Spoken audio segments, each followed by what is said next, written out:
giving you everything you need to fight the Trump administration. This is The Bill Press Show, live at youtube.com/The Bill Press Show. Hurricane Harvey, having walloped Texas for 5 days, moves on to Louisiana to wreak even more havoc there. Good morning, everybody. What do you say? It is on a Wednesday, August 30. Great to see you today. Thank you for joining us. This is the Bill Press Show. You're part of it, and we welcome you to the program as we hopscotch across the globe and bring you up to date on all the news of the day, whether it's coming from our nation's capital right here in Washington, D.C. That's where you find us, right on Capitol Hill in the heart of the action. Not a lot happening here. More happening, of course, down in Houston and now in Louisiana. We will bring you up to date on all the latest there. Donald Trump making his visit to Corpus Christi and to Austin yesterday, where he seemed to be more excited about the size of the crowds that came out to see him than the victims of the hurricane. In fact, he never said one word, never expressed one word of empathy or sympathy for the victims. He just talked about how big the crowds were and how big the hurricanes were. That's just one of our top stories today. Sarah Palin lost a battle with the New York Times. A judge threw out her lawsuit against the New York Times. Yes, more reaction to North Korea's missile that they launched yesterday that flew over Japan before falling into the Pacific. And maybe the biggest story of all, Sean Spicer finally got to see the Pope. No thanks to Donald Trump, but he can scratch that off his bucket list. All of that we will tell you about and look forward to hearing from you. You know how to do it. Send us your comments on Twitter at BP Show.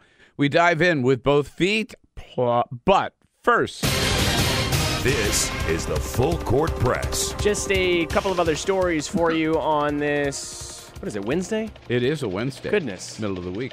It's been moving so fast. All right, here we Hump go. Day.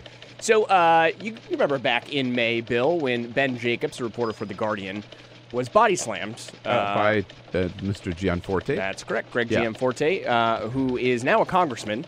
Of course, yeah, right. He is now serving in the U.S. Congress. Ben Jacobs is trying to get a follow-up interview with Congressman Gianforte. However, he is getting a bodyguard, right? He is getting no response from Gianforte's team. Ben Jacobs quoted late last night, "In refusing to do the promise on-the-record interview with me, Congressman Gianforte continues his pattern of avoiding responsibility for his actions and refusing to live up to the standards made in what I had thought was a sincere apology." You may remember Gianforte, it took a little while, but did offer a pretty genuine apology for what he did. I think he had to do some anger management classes, too. Yeah, that's right. And I believe that Ben Jacobs' glasses are in the museum. That's right, yeah. It's a part of journalistic history right there. Right. So hopefully Ben Jacobs does get that interview. After all, Greg Gianforte should not be hiding, especially now that he is serving in the U.S. Congress. News across the pond, Sky News has announced that they will be taking Fox News off the air in the United Kingdom after 15 years. Yeah. Sky News, of course, syndicates many American networks, Fox News, the right-wing U.S. channel, being one of them. Now, there could be a couple of different reasons for this. Karen Bradley, the culture secretary over in the UK, is going to return to her verdict on whether the competition regulator to launch an investigation into the Murdoch's adherence to broadcasting standards in the UK. Fox is taking over Sky. However, it has not yet been approved. Murdoch insists that this is just about viewership. He says that they only get 2,000 viewers a day in the UK. Do you believe that, Bill? Fox News? Yeah. He said 2,000 viewers a day. No. That seems very small. Yeah, I don't believe that. But it is strange. I mean, I used to do Sky News every once in a while, and it always bothered me that to do Sky News, I had to show up at the Fox News Bureau. It's weird. It was really, really weird. Thank you, Ken.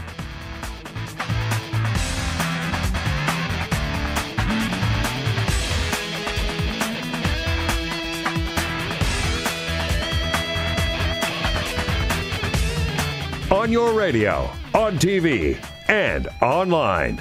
This is The Bill Press Show.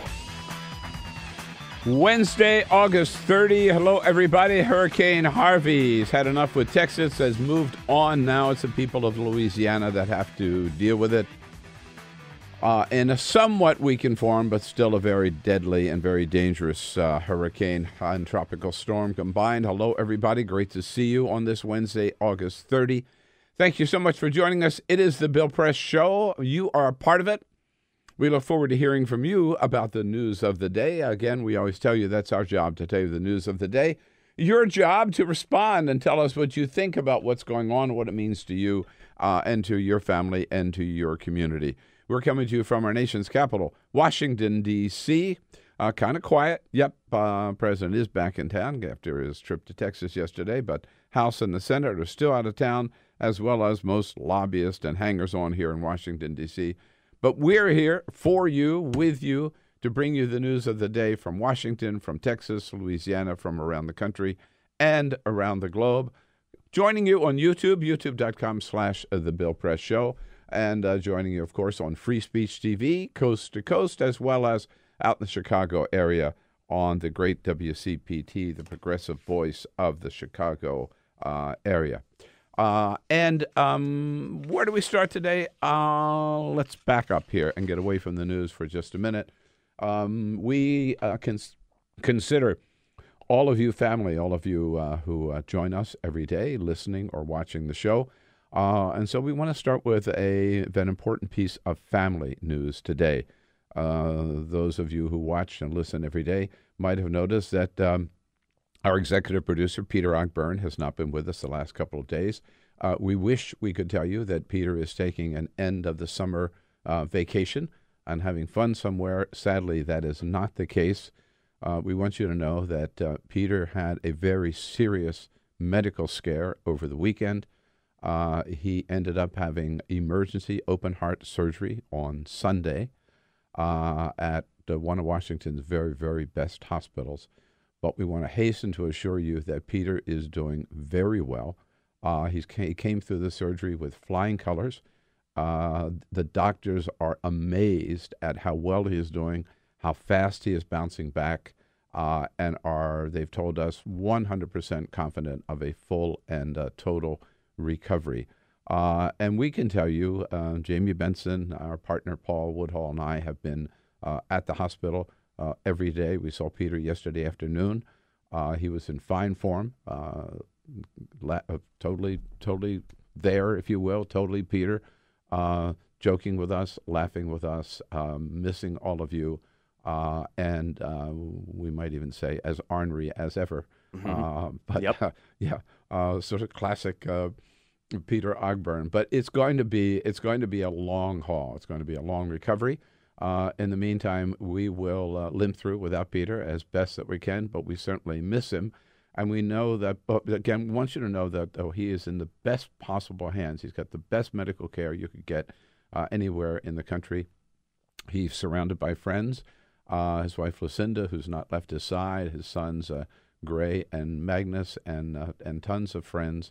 So we'll watch over him very, very carefully, bring you updates as often as we can.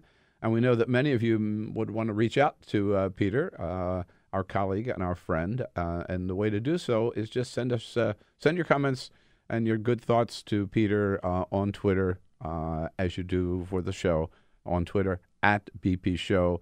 And we will certainly relay them to Peter. We know he'll be very, very happy to hear from you. And so all of our good thoughts for Peter Ogburn.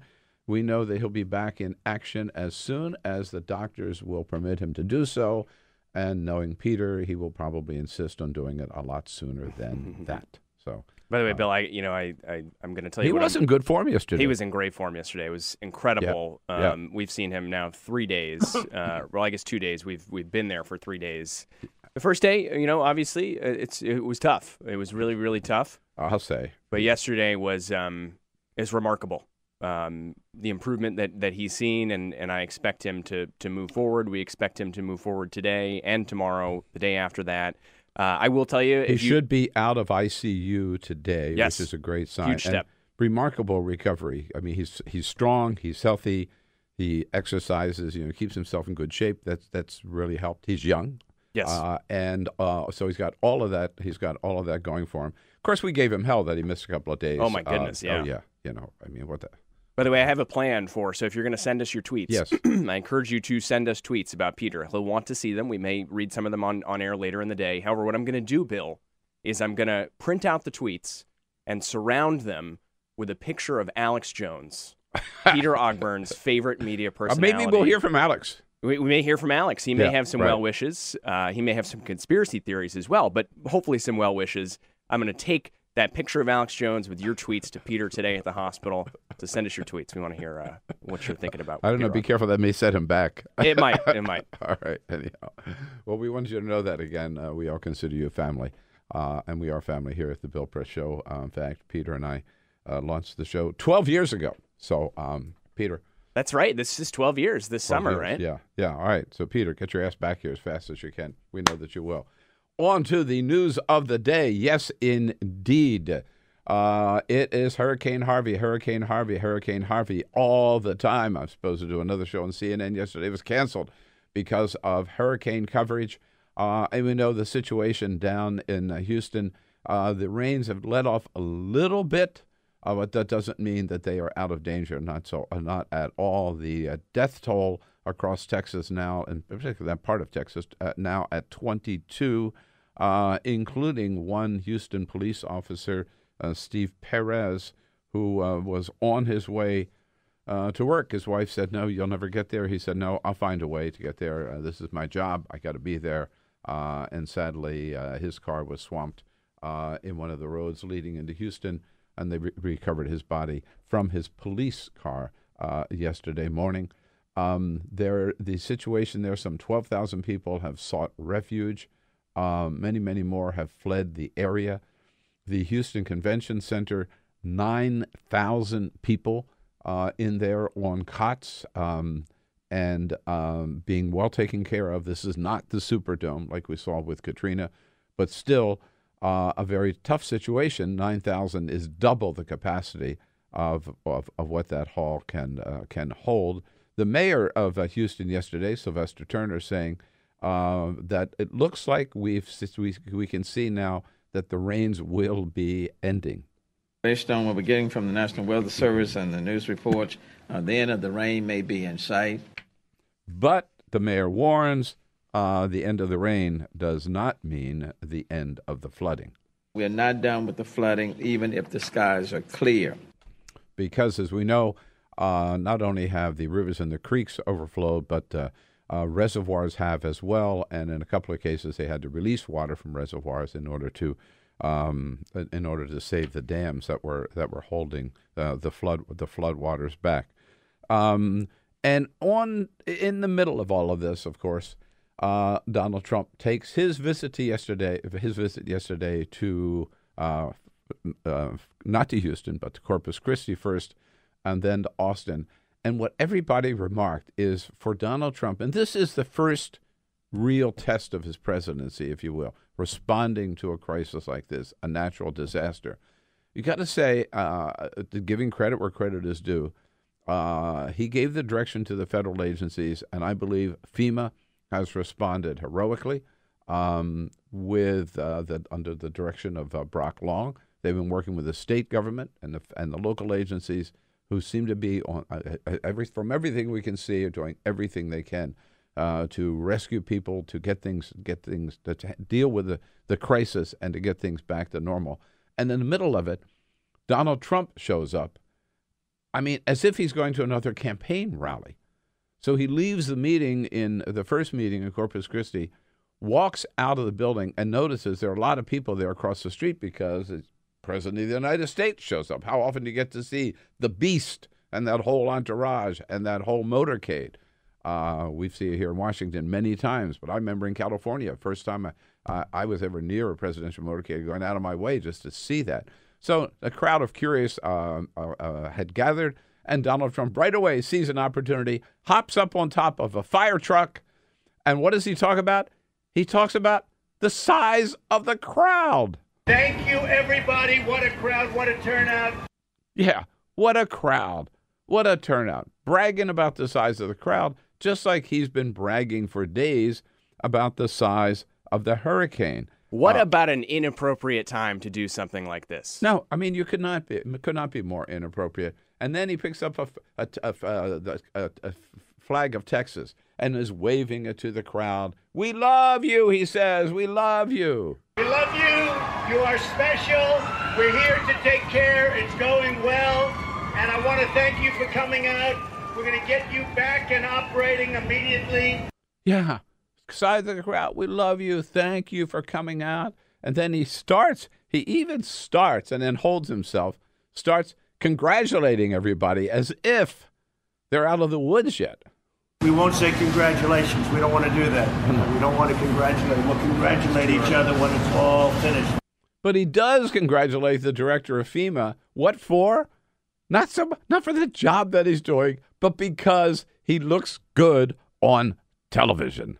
A man who's really become very famous on television over the last couple of days, Mr. Long.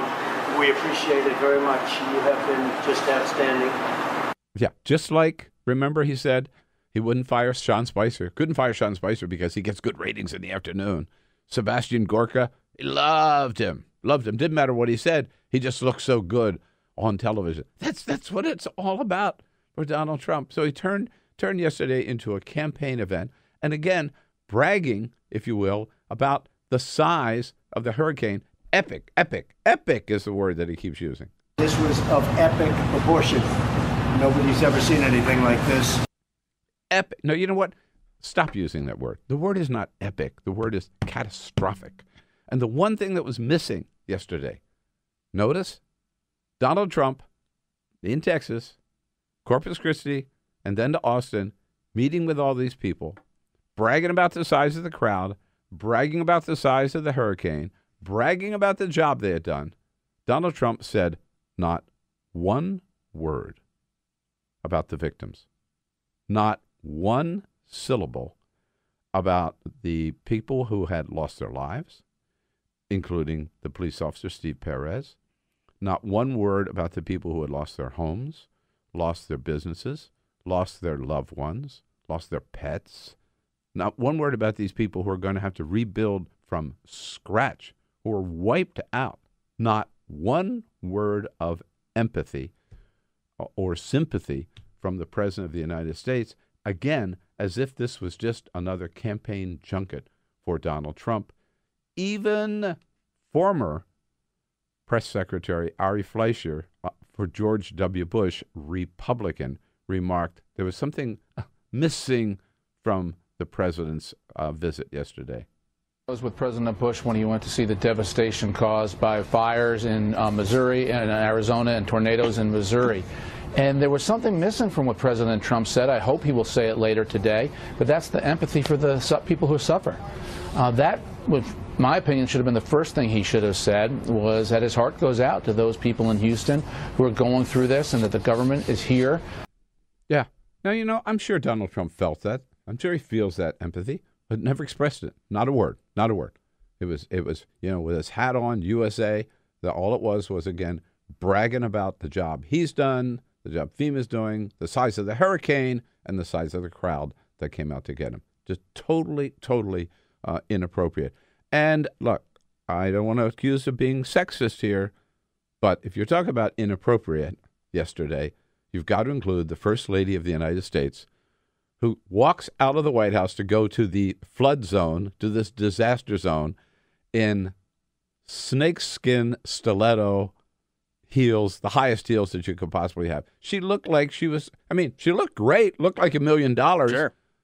But, Jesus, I got to tell you, Laura Bush, Hillary Clinton, Michelle Obama, they would have come out, with a pair of sneakers or something like that, right? Well, or at least some comfortable. And she comes out with the highest fashion possible. Total inappropriate, total out of line. But there's a level of humility that should be involved, no matter who you are in a situation like this. Or maybe just comfort. Sure.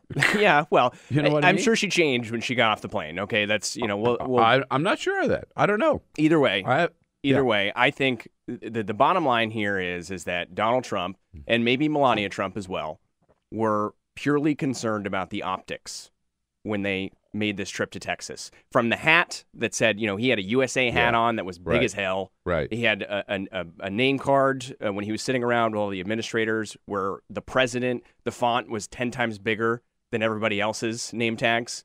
She had the FLOTUS hat on. They looked ridiculous. And all he wanted was a hero's welcome. People chanting USA, USA, Trump, Trump, Trump. That's all he cared about. No empathy. Right.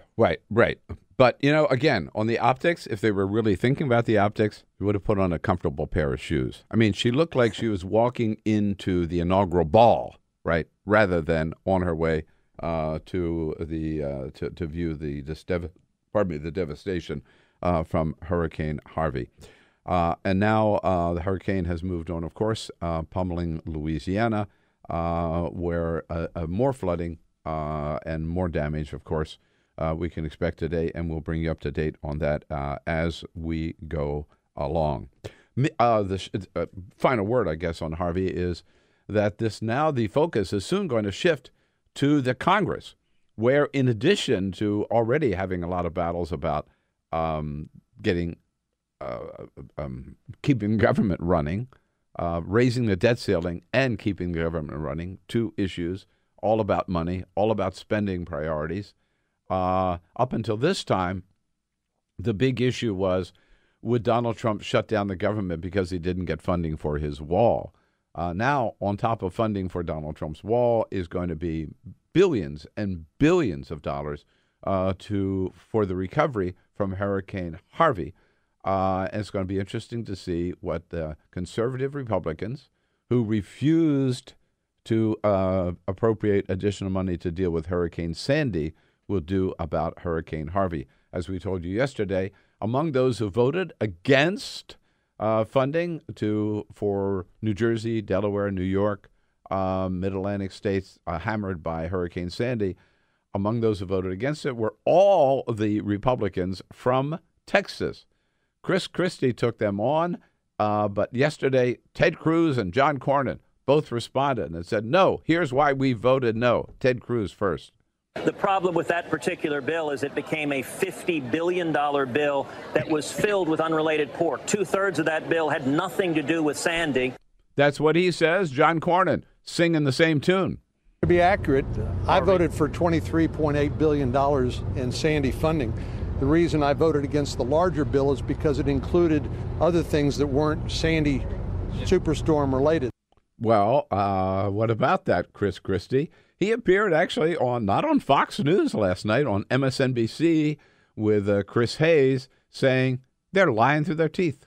What was wrong was for Ted Cruz to exploit the disaster for political gain, and that's what he was doing. The fact of the matter is that is an absolute falsehood that 2/3 of the $50 billion did not go to Sandy aid. It's an absolute falsehood. It was untrue when it was said then.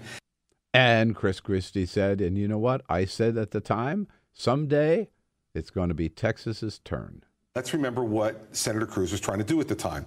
He was trying to be the most conservative, the most fiscally conservative person in the world. And what I said at the time, as you might recall, is someday it's going to come to Texas. Right. It just does. If you have a coastal area, whether it's on the Gulf Coast, the Atlantic and Pacific coast, a disaster is going to come to you. And when it does, I'm going to promise him that New Jersey Congress people will stand up and do the right thing. Stand up and do the right thing. Good for Chris Christie. Every once in a while he shows a little spunk and says the right thing, and he's absolutely right on this. It was pure politics at the time for Republicans to refuse to put money forth for Hurricane Sandy, and you know why they did it? Because President Obama wanted it. That was the beginning of anything Obama wants. Right. We're against. Even relief for the hurricane victims of Hurricane Sandy. They were playing politics then. Let's hope Republicans and Democrats, I'm sure Democrats will not, play politics when it comes to Hurricane Harvey. Chris Christie has plenty of faults. Quite honestly, he just a couple of weeks ago now has the lowest approval rating of any governor in the country.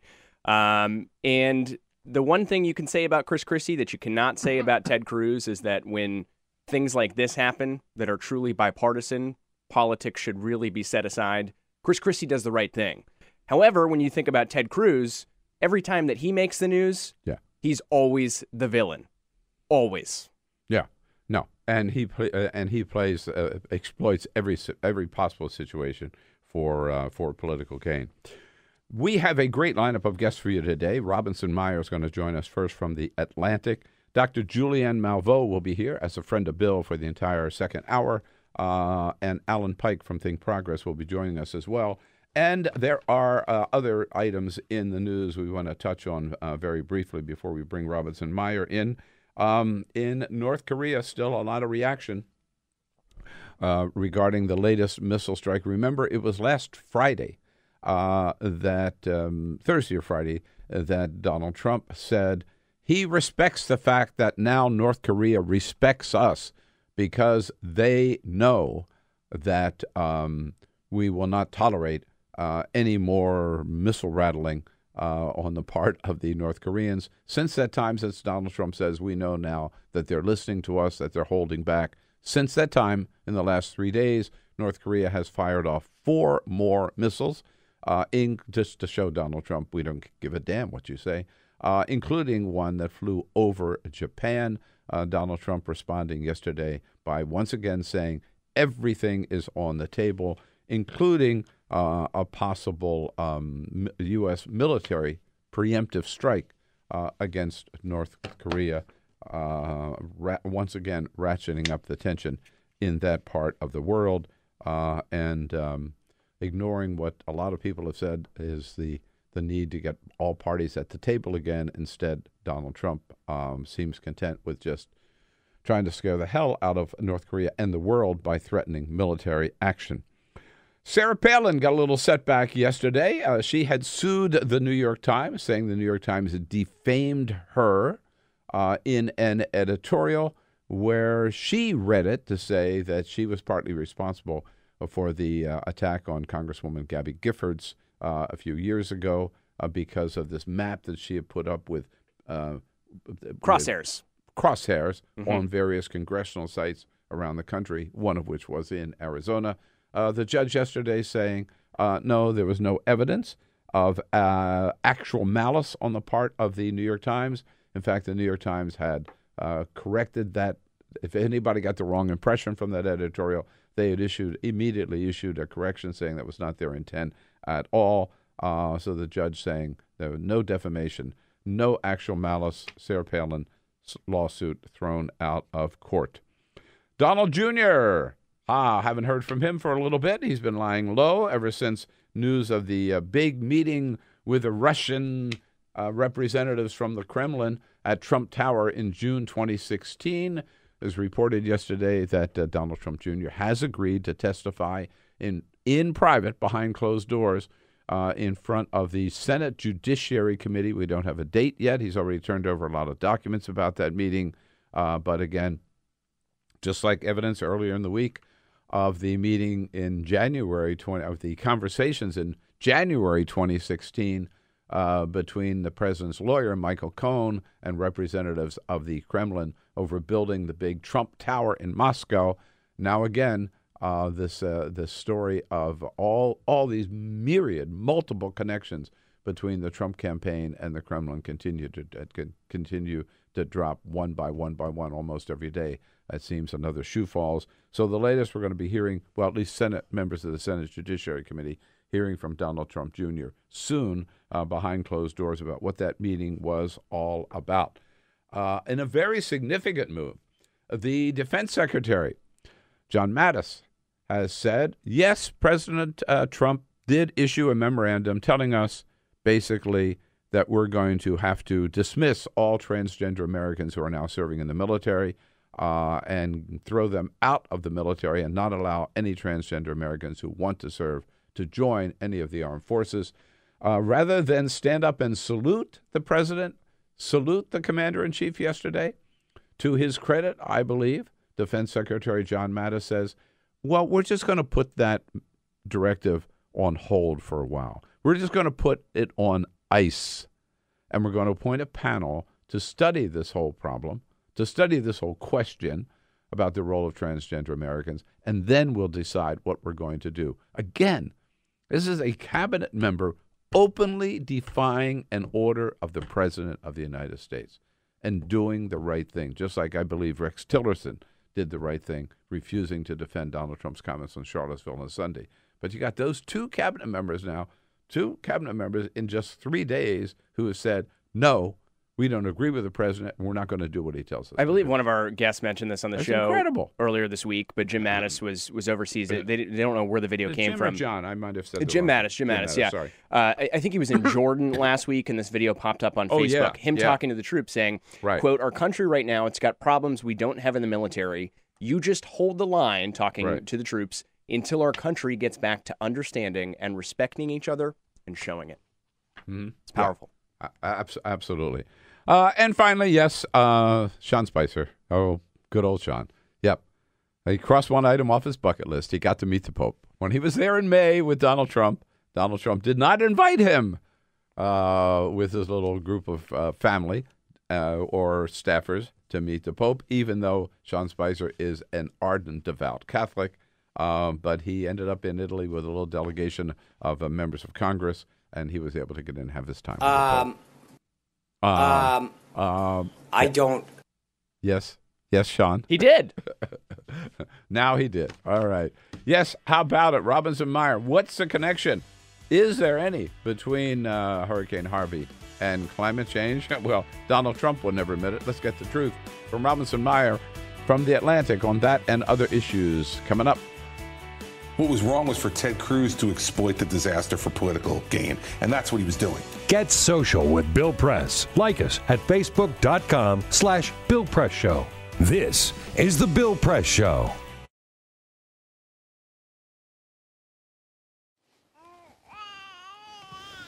So they say it's a man's world?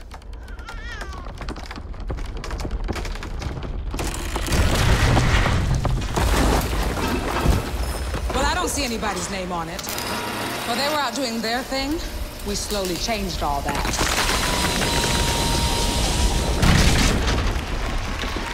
We changed all that.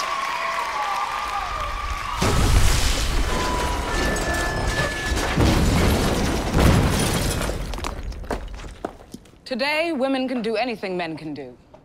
And there's one thing we're even better at.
Don't wait.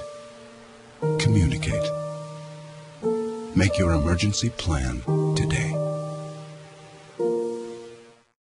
Hey, look, it's those guys. What's up? What's happening today? Let's hit those pearly whites, man. Yeah! Good boys, check it out.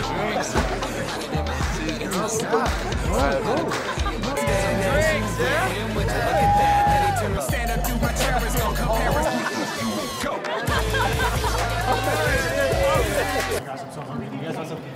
Ooh, cute. Are you good to try? I'm fine. Hey girl, what's up? What's the name? What's good? What's up? What's happening? How many did you have? I should be fine. You should be. Sir, go and step out of the vehicle for me. Yes, sir.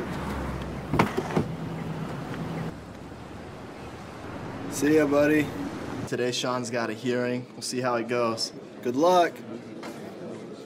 So turns out, buzz driving and drunk driving, they're the same thing, and it costs around $10,000. So not worth it.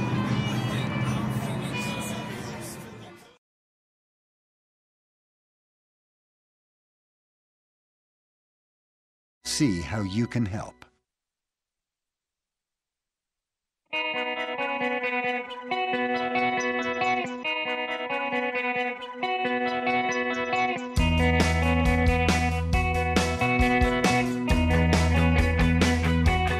same great show, new great channel. Stream live video at youtube.com/The Bill Press Show. Here we go now on this Wednesday, August 30. Great to see you today. Again, thank you so much for joining us. We are here in Washington, D.C., on Capitol Hill, just down the street from the United States Capitol building. And we are brought to you today by the Laborers International Union of North America, under the leadership of President Terry O'Sullivan. Members of the Laborers Union who are bigger and stronger than ever before. They've had a record surge of new members this year. We're proud to tell you we all live better because of their good work building America. That's their website, LIUNA, L-I-U-N-A, Builds America, LIUNABuildsAmerica.org. Check it out, and we thank them for their great work and their support of the program. And welcome to the program, Robinson Meyer from The Atlantic, staff writer and good friend who is... his beat is climate change, among others, which is a very much important issue to talk about today. Hi, Robinson. Hey, thank you for having me. Great to see you. Always, great to see you. Before we get into that, at the top of the program, we did mention to all of our friends watching and listening today the latest on Peter Ogburn, who had emergency open heart surgery on Sunday. He's doing very well. We saw him yesterday. He's got a long recovery, but he's going to be back stronger than ever. And we mentioned to you, if you want to send a message to Peter, the way to do so is just like your tweets to us at BP Show. Jamie, what do we hear? Got a couple of comments on Twitter and in the chat room. We'll start with Twitter. Now, be kind, you know what I mean? Because... there's not too much sniping. Oh, all right, okay. Our friend Jessica Feely from the great state of Maine, she says, wishing Peter an epic, in quotations, recovery. And I like that, yeah. Bigly return. I believe it's Big League, by the way. She says to me, bring him some ice cream and you know the flavor. Jessica from Caribou. It's grape nut ice cream, by the way. Captain Facepalm on Twitter says, wishing rapid healing and comfort to Peter Ogburn. Someone has to keep BP Show under control. I've been having trouble with that. We are out week. Of control right now. Right, Spidey13, this is probably my favorite on Twitter so far. Holy crap, Peter. Was greatly concerned until I heard from Alex Jones that you were a paid actor and BP Show is a hoax. This is true. I can't deny that. And one from the YouTube chat room here. Let's see. Ivan says, I'm smoking a fatty right now, wake and bake. That's to Peter. He says, I'll smoke a fatty for you. That's from Cajun Aggie. So there you go. That will be, we know, one of the prime motivations for Peter to get out of the hospital and get better and get away from the doctors and the nurses. I don't know if he'll be doing that after that, but yes, he's doing very well. So I'm sure he's anxious I know he won't be doing it in the hospital. So, well, that's true. No, I don't know that. Nothing's off limits for Peter. I take that back. Thanks for your comments. We'll share them with Peter later today. Yeah, let me just add, get well soon, Peter, as well. Yeah, that's absolutely. really scary. We'll pass that on. Yeah. So it does, some people have said that, and the governor of Texas used this phrase, the new normal, for Harvey. He meant that this is kind of the new normal, I guess, for the people of Texas. But is this the new normal for hurricanes? Are we going to see more hurricanes like this? And what is there any certified connection to climate change?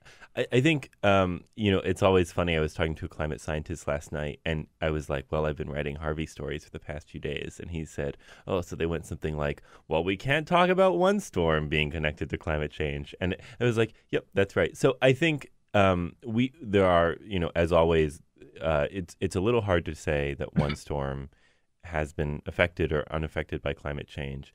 There are ways that Harvey... But at the same time, if the climate's changing, it affects everything happening on the planet. So, there are clearly Harvey is a different storm in some ways than we might expect to see in a normal world. There's a lot of ways in which Harvey, I should just say this first out, has been bad that would be very hard to tie to climate change. It's been so devastating because it basically rolled over Houston, and then it stalled out. And then since it was just sitting there, it was able to move, pick up hot water from the ocean, move it around, dump it on Houston, and just be this big conveyor belt in the sky. That's because of its storm track and because of how far high pressure systems are from it. like other high pressure systems in the atmosphere, it's possible that there might be some climate effect there, but it would take a long time to be able to figure out what that is. Well, but they say now, and Donald Trump says, epic storm. Right? Yes, There's never been a meteorologist, and the U.S. Weather Service said they've never seen a storm dump this much rainfall in the history of the United States. Exactly. Right? This is the third 500-year storm in the last 3 years to hit Houston. Right. I mean, there's got to be something going on here. And I think that's when you start to get into play to questions that are much closer to climate change and that really seem to have a climate, fingerprint.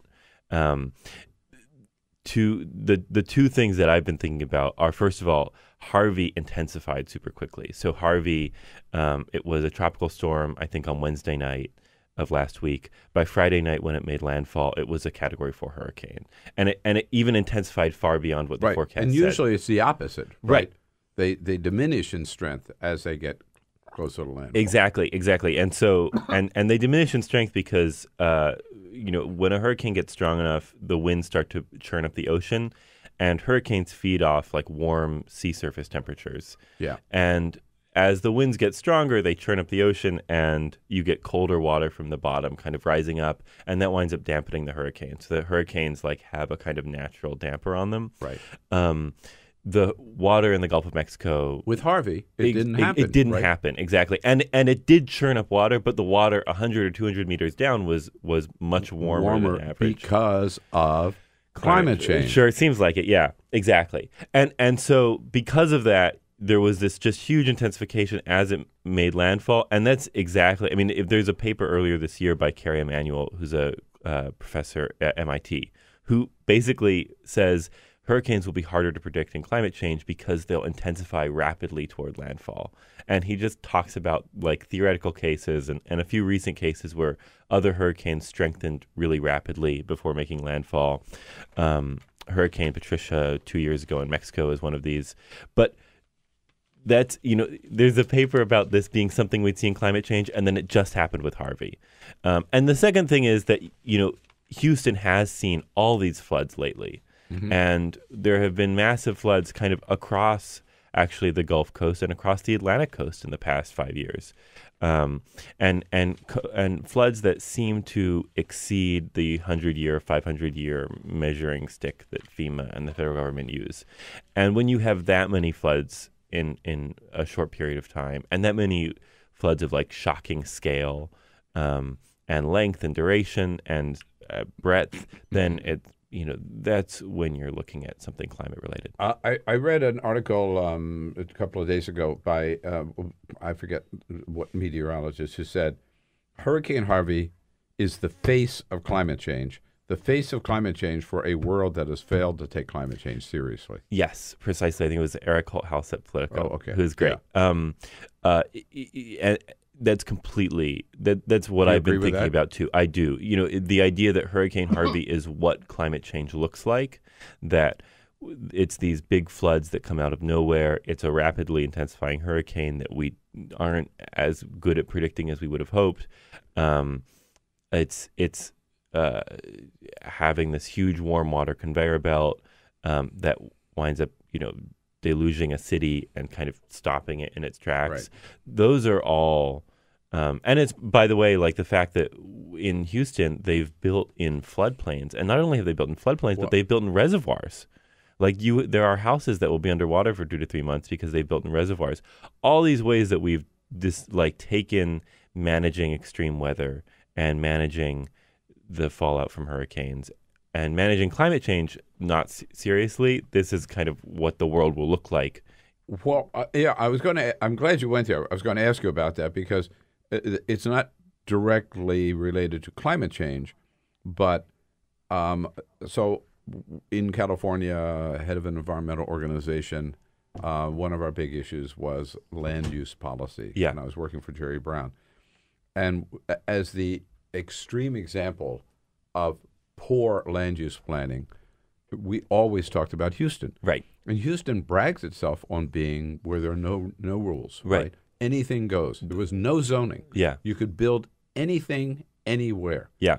And the consequence of that was a lot of people end up building in floodplains or places were not safe and were going to flood out. So they're also suffering the results of that. Exactly. Right. I think that's and the shocking thing to me is, you can be on board with some level of land use deregulation, I think, but Houston built in. That's one thing. That's a whole policy thing. Houston built in reservoirs. I don't understand that. How can they build in a reservoir? Basically, there are they're called dry reservoirs. Oh, dry, yeah. And they are designed, they look like parks. They would optimally look like parks. So they're like, we would call it a floodplain. We would call it a floodplain, except they're artificial. Yeah, and they are specifically designed for overflow to handle. There's a big area south of Sacramento between Davis and Sacramento, California. The YOLO bypass, I think it's called, or something like that. But it just looks like open fields most of the year. And then in winter, it's a lake. Yeah. Right. Exactly. I mean, it's like building in. And they were building in those reservoirs. Yeah. Right. No. I mean, it's like there's a runoff. It's like the runoff lakes that form on the side of highways. Yeah. It's like building a house there. Like that's the kind of level of planning that was going on. So I think I will be curious at the end of this. I mean, there will be houses that will be underwater for 2 to 3 months because there's nowhere else for the water to go. And because it's supposed to sit in the reservoirs anyway. And whether there are houses there after the end of this will be interesting to see. So is there any, for those who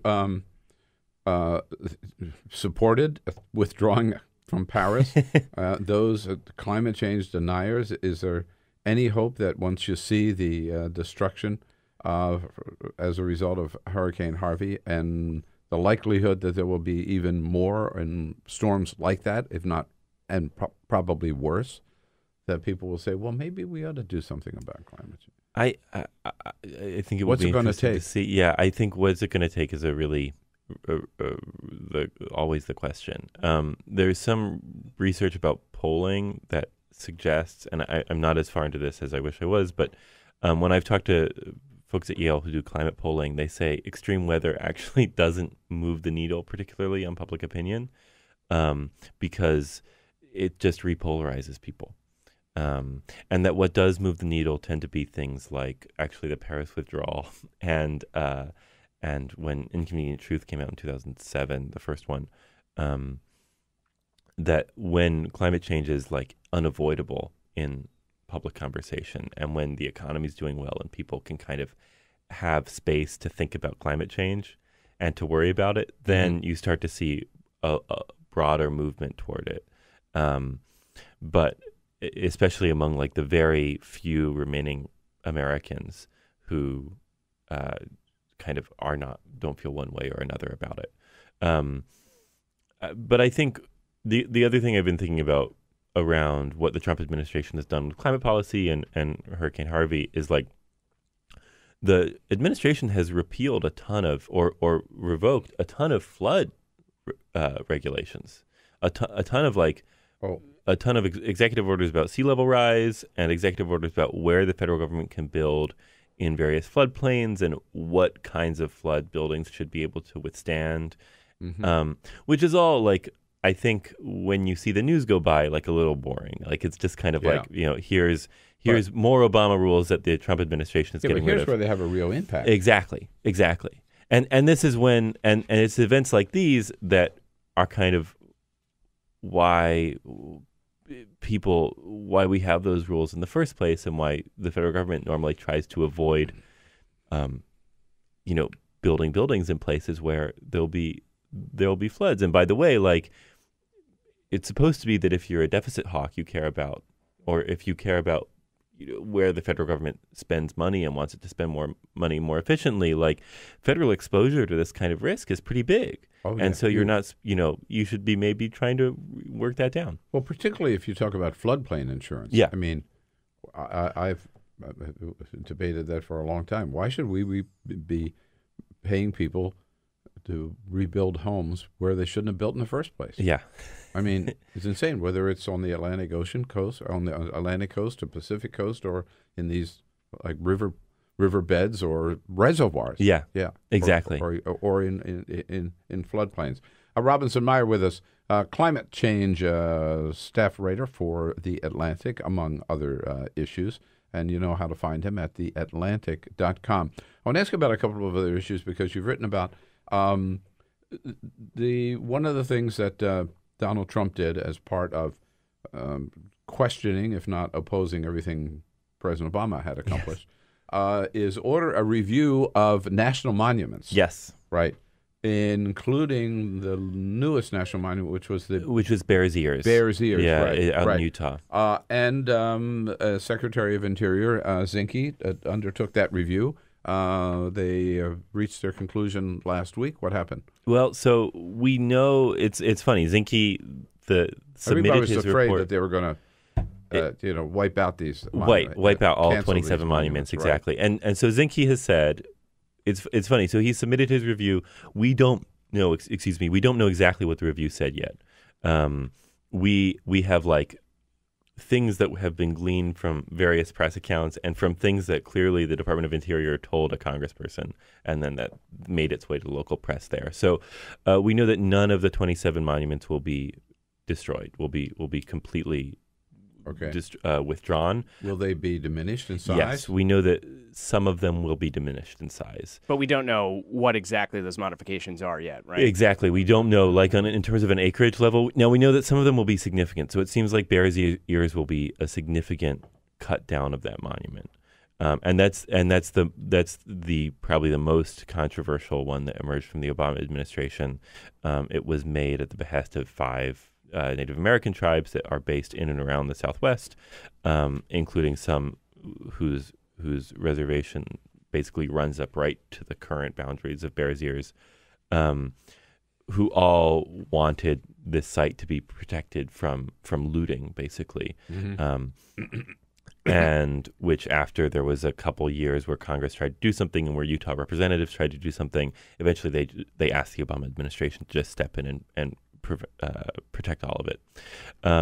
So we know that, but that's really controversial with local Utah and non-native people, though not all of them by any means. So there'll be cuts there. We know it seems like there won't be cuts to the big site in Maine that Obama protected. There better not be. Yeah. By the way, on Thursday, Davey's been lobbying that one pretty hard. So one of my favorite breweries, Maine Beer Company, up in Freeport, Maine, Yeah. they brewed just a couple of months ago a new beer called Woods and Waters, which is named after the Woods and Waters National Monument. So on Thursday when this news came out, obviously this wasn't a clear victory. We don't know what the modifications are. Right. I cracked open a bottle of Woods and Waters from Maine Beer Company. Right. In Oh, that's celebration. excellent. It's a way to celebrate. Yes. That's. I was up in Vermont actually when the news came out, and I wanted to drive over just to see to admire to open a bottle of Woods and Waters. Exactly. Right. Yeah. Precisely. So I mean, we know that Woods and Waters will mostly still continue to exist. That any cuts that come will be relatively minor.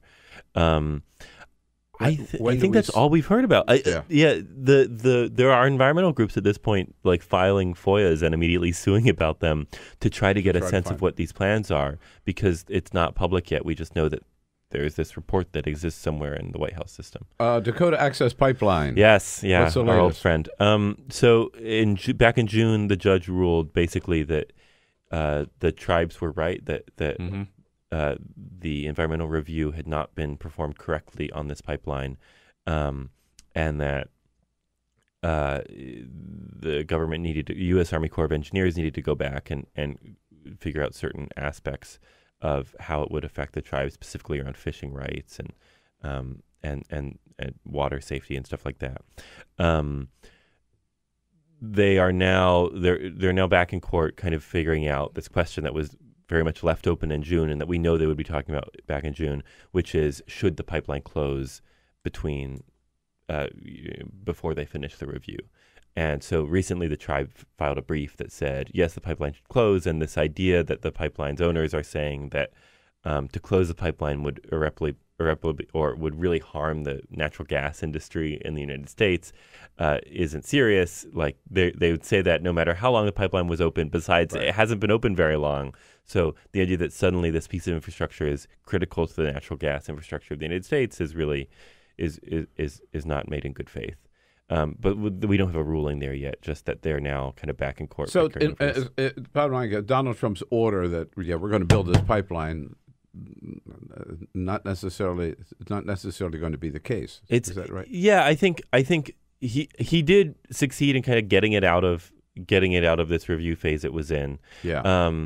I think it's not necessarily going to be the case, whether it operates forever. I think the pipeline that's really not going to be the case for is Keystone XL, which was the other pipeline he approved in that big early order. Keystone XL, it's not clear at all that thing's going to get built because there's not demand for it. Basically, in the years since it was first proposed, right. Those companies have just gotten better at either sending it through other pipelines or sending it through trains, or, gas is so much cheaper now that they don't necessarily need to send that gas, which is more expensive than kind of other fracking gases from the United States. They don't need to ship it out. It doesn't make economic sense. So I'm not sure that Keystone XL will get built. We don't hear about Keystone XL anymore, right?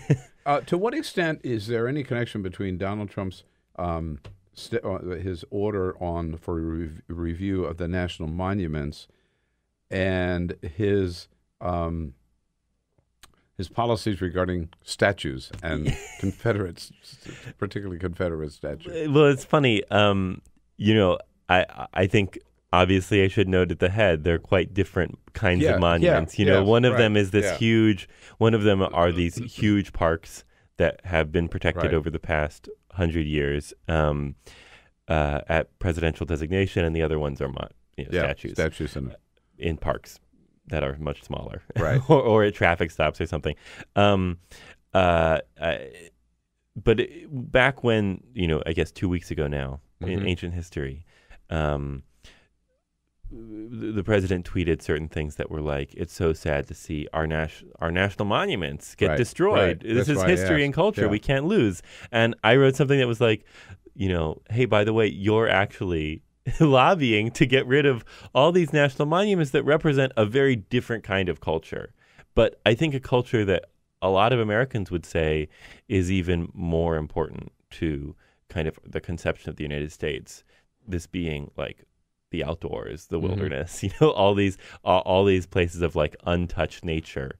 But also in the case of Bears Ears of historic cultural artifacts and the history of the people who lived there and the Exactly, that's right. I mean, the Bears Ears was formed because the tribes wanted protection for their culture, for all these artifacts in the ground and that are on the rocks there. And that's a different kind of culture that can't be replaced. And that can't be. Well, looking for any consistency or any logic from the Trump administration is an impossible search, I think, on any issue. Hey, Robinson, great work. Thanks so much for coming in. Covered a lot of territory. Appreciate exactly. it. Again, it's The Atlantic. TheAtlantic.com. Dr. Julianne Malveaux is the Bill Press Show.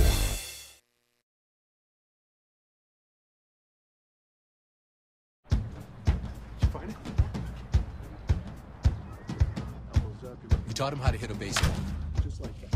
Say hi. How to hit a receiver.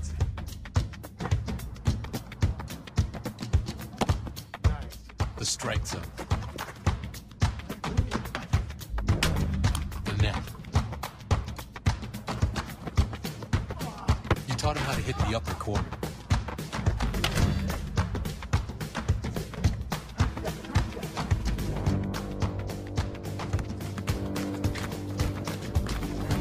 You even taught him how to hit the open man. But how much time have you spent teaching him what not to hit?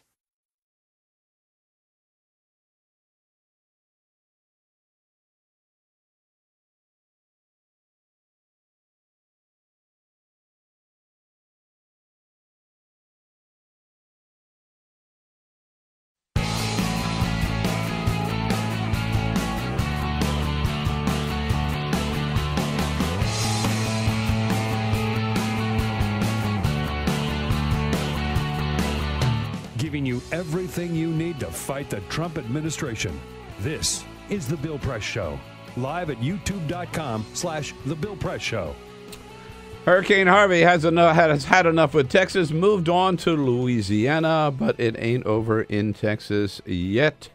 More rain, more flooding, more devastation. We'll keep you up to date on that. Hello, everybody. It is a Wednesday, August 30. This is the Bill Press Show, and you are part of it. Thanks so much for joining us.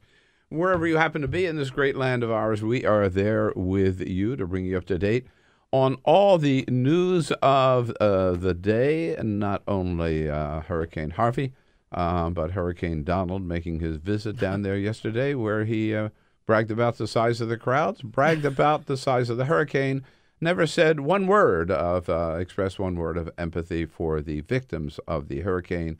All he wanted people to know was how this was the biggest hurricane ever, for which he takes full credit, I guess. That's just one of the stories we'll be covering today, but it is good to have you with us. What we tell you, it is our job to tell you what's going on. It is your job to tell us what you think about it, what it all means to you, and do so by going on Twitter, sending us your comments at BP Show. And to help us through the news of the next hour and its many dimensions, our good friend, Dr. Julianne Malveaux, economist, author, commentator, all-around great person. Well, hello, Dr. J. How are you this morning? I'm great. How are you doing? All right. Good to see you. Thanks You too. for coming in. Yeah. You ready to go? Absolutely. All right. Well, we will jump into all the news of the day with you, with Dr. Julianne Malveaux. But first, this is Jamie the Full here. Court Big Press. stories of the day. Just a couple of other stories for you on this Wednesday morning. If you live right here in the beautiful city of Washington, D.C., you may have noticed, especially around DuPont Circle, a giant 15-foot tall balloon of Donald Trump as a rat. That's right. The Trump rat made its debut yesterday on the green of DuPont Circle. It's going to take a short hop just north of the White House. The creator of the Trump rat is a New York gallery owner named John Post Lee. He wanted to create the Trump rat right after the president's victory in November. He said the timing was when his Ambien prescription ran out. So John Post Lee has deployed this giant inflatable Trump rat over Washington, D.C. We should get another couple of hours today of its jaunt right behind the White House. Some conservatives are upset about this, saying it's too soon after Hurricane Harvey to deploy something like this. But it's a protest. Give me a break. You're allowed to do it. Does the rat have a cap on? Yeah, right. No, USA. It does not have a giant USA hat on it. That's a very, very good question. Hey, bring that rat to Capitol Hill. We should, right? Yeah. Bring it back when members of Congress come back. Exactly, yeah. Bring it up to the Eastern Market. So Republicans can see what exactly we think of our president. We'll stay in the D.C. area to North Bethesda, Maryland. A private elementary school, the Green Acres School, has told parents that their children cannot bring gear, T-shirts, hats, jerseys, bearing the Washington football team logo into school. Now, the Green Acres is an elementary school, so I don't know how many kids will be wanting to wear Washington football team gear to campus. I would think a lot of them. Perhaps, yeah. Sadly. Perhaps. What would be their parents? I mean, the kids didn't pick it out. Yeah, exactly. These Neanderthal parents who don't seem to understand issue of racial slurs. And that's it. Neil M. Brown, he's the head of Green Acres School, said in a statement that term, we won't say it here on air, is a racial slur, and the team's logo is racially demeaning. So if you are a student at Green Acres School, you are not allowed to wear any Washington football team gear. And finally, from Restaurant Business and Techonomic, they have ranked the top 20 best chain restaurants in America. Any guesses on what may be on the list? Five Guys. Stuff. Five Guys. So this is sit down. Oh, sit down. Oh, okay. Olive Garden comes in at number 16. Bonefish Grill at number 13. These are some that you may know. A lot of these I've never heard of. Longhorn Steakhouse at 8. And number 1 is Texas Roadhouse. Never heard Ever been of to a it. Texas Roadhouse? No. I have no Must be desire. in Texas. That's right.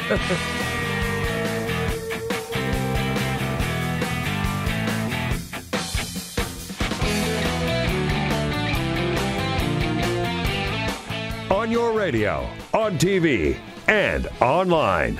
This is The Bill Press Show. Happy Wednesday, August 30. Hello, everybody. Great to see you today. It is The Bill Press Show. We continue here with the news of the day, and with all of you, welcome you back or welcome you to the program. Great to see you today. We'll bring you up to date on all the news that's happening, whether it's here in Washington or in Texas or Louisiana, around the country, around the globe, and look forward to hearing from you what you think about it all. Send us your comments on Twitter at BP Show. We're joining you on YouTube, youtube.com/The Bill Press Show. Also, of course, simulcast on Free Speech TV, coast to coast. Looking good on TV this morning. And out in the Chicago area, on the great WCPT, the progressive voice of Chicago. We are there with you every day and proud to be there. And joining us in studio is a friend of Bill for the entire hour, Dr. Julianne Malveaux. And Julianne will be joined by Alan Pyke from ThinkProgress. Great. At the half hour. We wanted to bring all of our family up to date on one personal item here before we jump into the news. And, of course, we all consider you part of our family. We've been together a long time on radio, on television, every day. And not just me, but Jamie Benson and Ray Rogers and our executive producer, Peter Ogburn. So a little bit of family news this morning we wanted you to know about.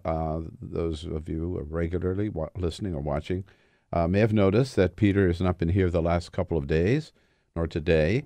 We'd like to be able to tell you that he is on an extended summer vacation, enjoying the last few days of summer and having a lot of fun somewhere. Enjoying some bourbon, perhaps. Perhaps. That is not the case, sadly. Peter had a very serious medical emergency over the weekend. He ended up having emergency open heart surgery on Sunday here in Washington at one of our very best hospitals. But we hasten to tell you that Peter is doing very, very well. He came through surgery with flying colors. His doctors we've talked to, they are amazed at how well he's bouncing back, how well he's doing, 100% confident that he will make a full and total recovery. We just know that it's going to be a long haul. It's going to be a long recovery. Jamie Benson and I and Paul Woodhall, our business partner, have been at the hospital every day. We were there yesterday afternoon, had a great visit with Peter, and the difference in 24 hours was just remarkable. It was night and day. Yesterday he was his old Peter Ogburn self, full of jokes, full of fun. Apologized for not being here for work. We said, come on, got more important things to take care of right now. But it was great to see him back in form, and he really cannot wait to get out of ICU, which he should today, and then to get out of the hospital, a little bit of rehab, and get back here to the studio. So just don't give him any newspapers. Oh no! I mean, he's already he's already had a heart attack, and that person up there at 1600 is likely to give him another one if he reads about it. So let's keep him away from the news for a while. Get him some novels and right. So anyhow, we will do our best to limp on without him. It's going to be tough. But we know that some of you will want to send your best wishes to Peter. And again, know this, he's in the best possible hands. He's got the best possible care, one of the best hospitals in the country. And he's surrounded by friends and his wife, Lucinda, who's not left his side, his sons, Gray and Magnus, and all of his friends there. And we know some of you might want to send your good thoughts as well. The way to do so, just like you tweet us here on the program at BP Show, send us your comments for Peter at BP Show, and we will share them with him later in the day. Yeah, Bill, I want to add one more thing. You mentioned the great care at MedStar here in Washington. That's the same hospital that treated Steve Scalise, the Republican congressman who was shot during the GOP baseball practice in Virginia. Steve Scalise is very much on the mend. Obviously, Peter did not have as serious as a situation as Steve Scalise, but regardless, it's a great team over there at the hospital. So Peter will be back sooner than later. Yeah. So send your good thoughts to Peter. Send your comments on Twitter at BP Show. We know that he will be back with us as soon as his doctors will allow it. And in fact, knowing Peter, he will be back before his doctors allow it as well. Dr. Julianne Malveaux. How are you feeling? I'm good. All right. I'm good. I'm happy that I'm not in Houston and praying for my friends who are. Spent a little time yesterday trying to connect two people who one left on Friday and went to a motel. What do you hear down there? It's bad. It's really bad. And the challenge is the people who do have passable roads can't necessarily get gas because some of the gas stations are underwater. Yeah. And then others, they're short supply. So the gas lines, a friend said that she was in line for like 4 hours just to get some gas. But where can they go? You say passable roads. Most of the roads are not passable. But some of them are. Some are. Some are. But still, there's some challenges. So, one friend was out at a motel outside of Houston. She left early, but then she can't get gas to go anyplace else. So I'm trying to get another friend to come get her. Yeah. So, those of us, who have friends, people who have friends are really well off as opposed to people who are isolated and don't have friends in other places. I've got one friend who she's 80, and she's basically stuck in her house. Blessedly, she has food, a little wine, important, but she has food, she has water. Is she on high enough ground? She's on high enough ground, but she says she can see the water rise. She's in Beaumont. So she can see the water rising, and she's not opening her door. She's like, I'm just not opening my door. I think if I open my door, flood comes in. But she's got a little dog, and she and the little dog have 2 cases of water and plenty of dog food and plenty of people food. What are people that you talk to, this question about whether or not they should have evacuated Houston? It's always a toss-up. It's really always. They tried this once before. I think it was back. I forget Rita. Well, it was Hurricane right after, Rita. Yeah, after Katrina, it was Rita, and a lot of people got stuck on the highways. 60-some died on the highways because they dehydrated or whatever, couldn't get food, or I don't know. Exactly, or ran out of gas. So I think none of this stuff is ever right. If you're evacuating 4 million people or more, whatever it is. And the weather predictions are so unpredictable that, if you were going to evacuate, you would have wanted to do it maybe like on Wednesday. But on Wednesday, we weren't thinking of the severity that there is now. So, plus, it's easier said than done. I'm mixed on it too. I do think the mayor made the right decision because if you look at those, you just say, okay, let's all leave town. Again, 4 million people in their cars. Exactly. Well, like I said, Hurricane Rita, a lot of people lost their lives. A lot of things happened that were just extremely unpleasant. So it's 6 of one, half dozen of the other. And I think the mayor thought that they were going to be able to have an orderly rescue. And it seems to have been pretty orderly. Certainly the lessons from Katrina are learned in terms of the order that there is at the convention center, where, it's not crazy as it's it was not the Superdome. Exactly. And so, there's plenty of security. There are lots of volunteers. That's the other thing that's been so heartening, Bill, is the number of volunteers, the people who've just extended themselves, the people with the boats and all of that who are just helping people. We come together. It always kind of troubles me. It heartens me and troubles me. We come together in times of crisis. We don't think about race. We don't think about gender, any of that stuff. We just come together. But then as soon as the crisis is over, we recede back into our silos. And if we could have that kind of humanity more of the time, we wouldn't be, No. Amen. Amen to that. And, that one story that I saw, there was this one shot, and all these people were standing up to their waist in water in this one street or this one area of Houston. And I'm thinking, what are they doing? And it turns out they were volunteers who were standing up to their waist in water, waiting for the people who had boats who were rescuing people to get to them.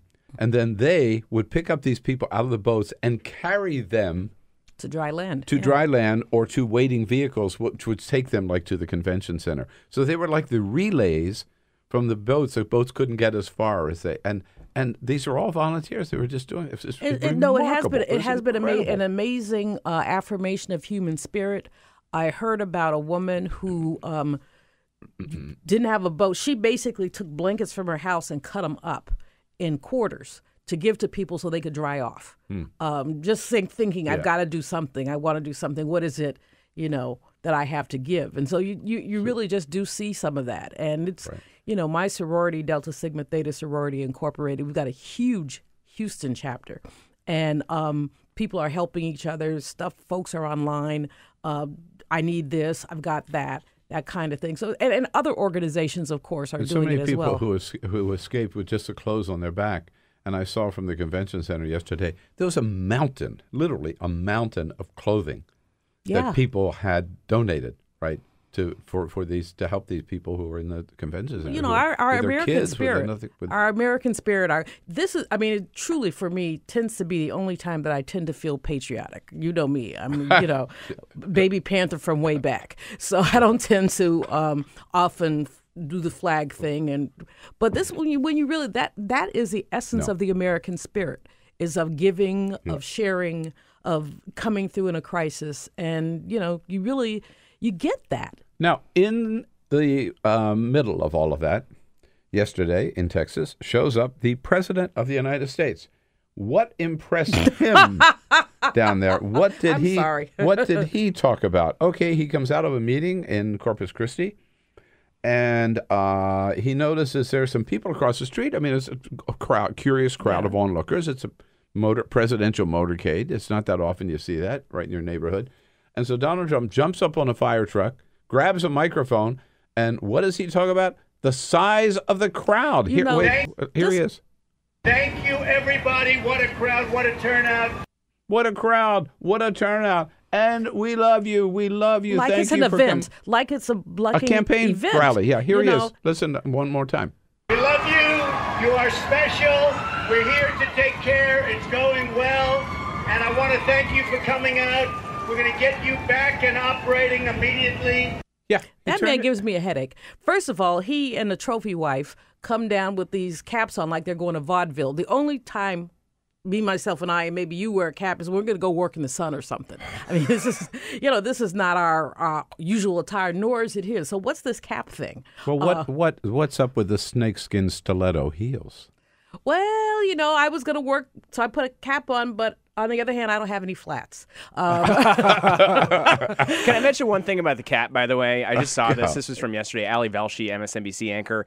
He says on Twitter, for 3 of the last 4 days, Donald Trump has worn caps while having pictures taken that his campaign website sells for $40. So that cap he wore yesterday, you can buy that. This is marketing and merchandising. And contribute to his reelection. The other thing, though, I mean, as you said, when he jumped on the fire truck, as opposed to, which would have been totally empathetic, which President Obama would have done, President Bush 1 or 2 would have done, President Clinton certainly would have done, is gone out and press the flesh with the crowd. I mean, you have enough security there that nothing bad is going to happen to you. Sit down, put your arm around someone and hear her story, because all these people have stories. But no, this limited intelligence human being, and I'm editing myself. Yeah, I'll tell you something that may make you laugh. I slipped one day and called him the orange orangutan. And my staff tells me that I'm not supposed to do that. Okay. But anyway, I slipped and did it anyway. So a woman actually tracked me down to find my home address, to write me a letter, to tell me that she was a zoologist and that I should never call the man orangutan again, because orangutans were very nice animals. All right. Well, in defense of orangutans. I'm glad you told me that, because I might have made the same slip myself. But the one thing that we did not hear from Donald Trump yesterday, which is stunning, not one word of empathy, not one word about the victims. No. He not one syllable about the people who lost their lives, lost their homes, lost their businesses, lost their loved ones, lost their pets. Nothing. Not one word. I want to play for you a little clip. This is Ari Fleischer. Remember him? Yeah. Press Secretary for George W. Bush, Republican. Ari Fleischer yesterday. I was with President Bush when he went to see the devastation caused by fires in Missouri and Arizona and tornadoes in Missouri. And there was something missing from what President Trump said. I hope he will say it later today. But that's the empathy for the people who suffer. That, in my opinion, should have been the first thing he should have said. Absolutely. Was that his heart goes out to those people in Houston who are going through this, and that the government is here. Never said a word. Not because he's Why was he there, right? He's a myopic narcissist who doesn't think about other people. I mean, other people don't show up for him. This is all about him. You know, I mean, literally, this is all about him. There's so, like I said, if he got out and pressed the flesh, he could have heard some stories. I'm thinking, and you know, I was no Bush fan whatsoever, but I'm looking across at your pile of books, and you have one there that says Bush must go. Hey, bring him back if we had that as an alternative. Oh my God! To you know, yeah, absolutely. I've said that many times. But I'm remembering Katrina. Other than the Browning mistake, which was horrible, he did talk about individuals. And what they lost. Yep. Even although I thought it was elitist to talk about, I guess Trent lost his home. You know, you have members of Congress who are there, Al Green, Sheila Jackson Lee, many others. Why not even reach out to them? I know your constituents. What was that? All right. Are you snoring on me, Jamie? Don't worry about it. All right. But, you know, the whole thing is just... This is, you know, the consoler-in-chief thing, you know, I'm over that. But the notion of empathy with people. Well, it's an important role for the president. I mean, it's almost, in a sense, unfair. But when something really bad happens, we expect the president, right, to be the one, the consoler-in-chief almost. Well, as you pointed out. To but emote. Bill Clinton, to emote, yeah. Bill Clinton did. Ronald Reagan did, right? Barack Obama did. Donald Trump, no. He goes down there and brags it's all about himself. The crowd's so big. Well, the crowd is big because these are people who lost something, idiot, and they're sitting across the street because they're waiting for help. They're not sitting there to pump your ego up. They're not sitting there so that you could attract a large crowd. They're standing outside because it's a Tuesday and they can't go to work. Yeah. You know, that's why they're there. Right. And, you know, he could have talked about, you know, any number of policy things in the context of empathy, unemployment insurance. We're going to make sure that people get unemployment. But, you know, Bill, the policy piece here, too, really does remind us why, you know, while these people want to starve the beast, why federal government is so important in situations like this. So we're looking at questions about infrastructure, and we're looking at questions about, you know, how this repair is going to take place. We're looking at people. I just read a piece in the Post about a young family, girl is 25, the guy's 27. They just closed on a house that flooded. They just closed on the house and it's now flooded. And so, you know, they're going to have to work with their insurance company. And she was saying, you know, she just didn't know how they were going to be able to do, you know, start talking about, we want to get our insurance adjusters on the ground right away. We want to get this on the ground right away. Our FEMA offices are going to be open. These are the kind of things that people want to hear from the President of the United States, not the crowd's so big. Dr. Julianne Malveaux here with us as a friend of Bill this hour. You can follow her on Twitter at Dr. J. Last Word, right? Because I like to get the last word. Dr. J. Last Word. I haven't seen you and haven't had a chance to talk to you since Charlottesville. What kind of a world are we living in when you have neo-Nazis, skinheads, outright racist, white supremacists marching in Charlottesville, and the President of the United States says... Calls them good people.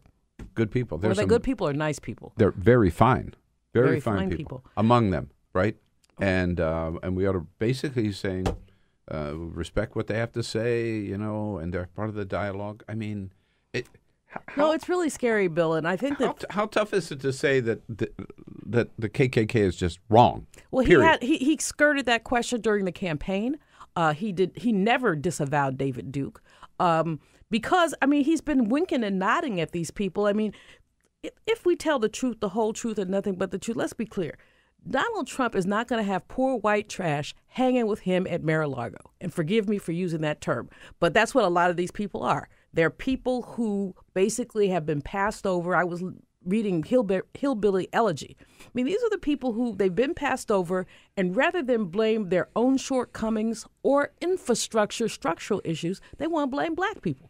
So black people took something from them, which is nonsense. But in any case, he's been winking and nodding at these people and treating black people or Jews, right? Of course. Oh, that's I forget. And the anti-Semitism, we have not heard this kind of anti-Semitism. I mean, they were actually marching, chanting, "Jews will not replace us." And Jews have not replaced them. And, you know, and to not get a condemnation from the President of the United States, this kind of language, when his daughter is married to a Jewish man, and she's Jewish herself, when his grandchildren are Jewish. How do you justify that? But Bill, the part of the challenge is, slavery is our nation's second original sin. The first original sin, of course, was our expropriation of land from Native people. And murdering. Exactly. Wiping them out, basically. But, we have never come to grips with the damage that enslavement did. We've never come to grips with the fact that the South lost the Civil War, y'all. If you listen in South, y'all lost. I interviewed a comedian last week. She was so funny. And she said she didn't mind the Confederate flag as long as they understood that they were celebrating losing. She went on to say, she says, it's like being a fan of the Cleveland Browns. You like to lose. But the fact is that they've never really come to grips with that. The very brief period of Reconstruction, less than 2 decades, really 12 years. Never really, the quasi, the Jim Crow and all of that, we've never come to grips with that. And so in not coming to grips with that, we've allowed Southerners to spin myths. Now, if these statues had gone up in 1876, I might not be that mad. But the fact is that these statues went up in the early 19th and the early 20th century when black men were coming back from World War I and refused often to get off the sidewalk for white people. They had just gone and fought a war. They had gone shoulder to shoulder. They'd been men, and they weren't going to be treated like, less. Yeah. And so these statues were monuments to white supremacy. Exactly. And then the second round of the statues and the flags was in the middle of the Civil Rights Movement. When all those states changed their flags in the middle of the Civil Rights Movement, when again, white supremacy, this was the dog whistle, y'all people get to the back of the bus, do this, do that, do the other. So as I said, I would not be so mad if, I would be, but that's just because it's me. But if these things had gone up immediately after the Civil War. But they didn't. They went up to send a signal that the South will rise again. And the South, as a euphemism, really, for white supremacy, will rise again. But I'll tell you, one of the fun, you used to be able to drive down 95, and everything you saw was a tribute to the Confederacy. You drive down 95, going out of Washington, going down.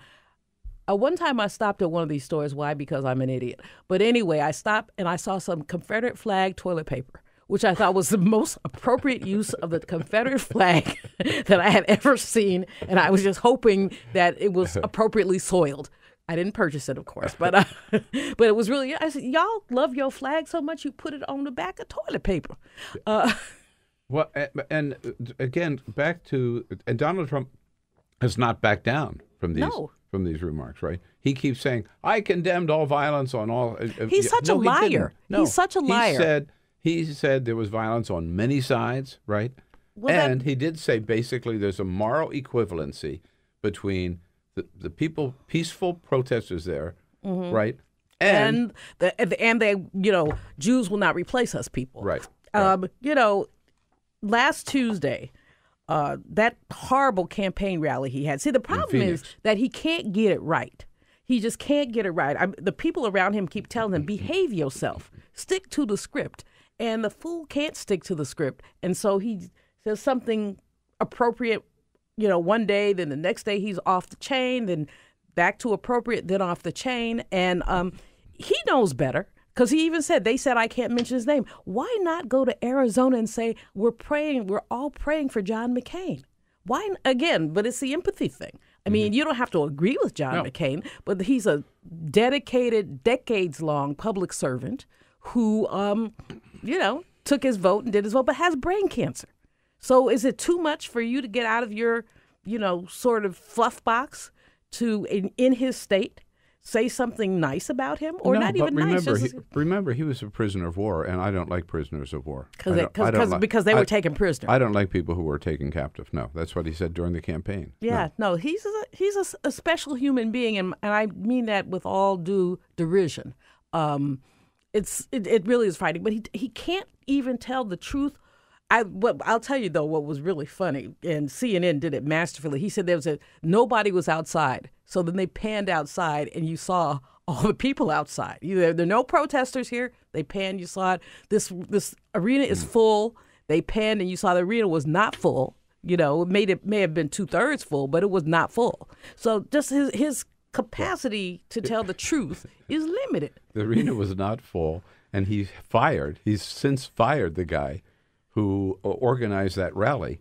Why? He said because the arena was not full. The arena was not full. One of his longest tenured employees. And yet, when he goes out publicly, Trump will still insist that it was a massive crowd. Because, again, his relationship with the truth is like a cheater's relationship with fidelity. That is incredibly accurate. There you go. Jamie, who's up next? I think it's Alan Pyke. It was going to, well, we'll see. You'll see. All right, we'll be back. Quick break. We'll be back with Dr. Julianne Malveaux here for the Bill Press Show. Really become very famous on television over the last couple of days, Mr. Long. I want to thank you all for, and Brownie, you're doing a heck of a job. The FEMA director's working 24 hours. Download our podcast, search for The Bill Press Show on iTunes, and remember to rate, review, and subscribe. This is The Bill Press Show. Hey friends, it's Bill Press here, and I want to tell you about an exciting new venture that we're embarking on here at the Bill Press Show and ask for your help. First, I don't have to tell you, with Donald Trump in the White House, it's more important than ever to keep strong progressive voices out there on the media every single day. But you know what? It's also harder than ever for a couple of reasons. First, because there are so few progressive radio stations. Second, because station owners just won't put progressive voices on the air. And third, because even YouTube won't allow any ads on on commentary, progressive commentary that's in any way political. I mean, you can't even mention the word war without YouTube pulling that ad revenue. And of course, without those ads, without that revenue, we can't raise the money we need to, pay the rent, to pay salaries, to turn on the lights, and keep those strong progressive shows coming your way every day as we have for the last 12 years. So we've embarked on something new, and we need your help. We've just started putting up all exclusive content on a new platform called Patreon. Now, by becoming a Bill Press Show subscriber for a very low monthly fee, you'll be able to go to Patreon and get exclusive content, newsmaker interviews, political, progressive commentary, political columns that you won't be able to get anywhere else. And pretty soon, you'll be able to enjoy our very special podcast called The Making of Bernie Sanders. And again, it's all on Patreon, Patreon. So please go to Patreon today and sign up, become a subscriber to the Bill Press Show. Together, we can make a difference. Together, we will keep the resistance alive. Together, we will fight back against the destructive policies of Donald Trump, but we can't do it without your help. So please go to Patreon today and sign up. Thank you. Look at you. You're at the top of your game. At work or at play, you're unstoppable. Nothing can throw you off track. Oh, hey, she's cute. Nice going, man. Things are going great for you. You've earned a night out. Good drinks, good friends. Yeah, we can go ahead and call this a good night. Wait, is that your car? Uh-oh. Not smart. Yeah, I saw that coming. Say goodbye to her. Ouch, that'll hurt your bank account. You're looking at around 10 grand in fines, legal fees, and increased insurance rates. I hope you like eating frozen dinners. Alone. Let's try this again. Smart move. Because buzz driving is drunk driving.